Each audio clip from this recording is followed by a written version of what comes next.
biomimétisme, c'est quand même quelque chose qui est plutôt tourné vers les technologies, on va dire, architecturales. Le mettre au service d'un jardin, c'est pas super évident, mais du coup, on a voulu illustrer le principe même du biomimétisme, à savoir piocher dans la nature, l'environnement, les animaux, les végétaux, les minéraux, le savoir-faire qui nous permet d'avancer dans la civilisation. Donc sur ce principe-là, 3 pyramides, 3 bibliothèques viennent à l'intérieur du jardin pour matérialiser la connaissance qu'on peut trouver à l'intérieur de ce dernier.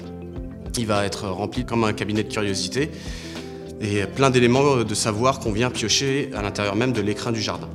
Et du coup, ces 3 monolithes noirs qui vont être en bois brûlé vont être accompagnés d'une gamme végétale très mellifère, donc qui attire les insectes, les animaux, pour ramener à l'intérieur même la vie qui nous inspire tant.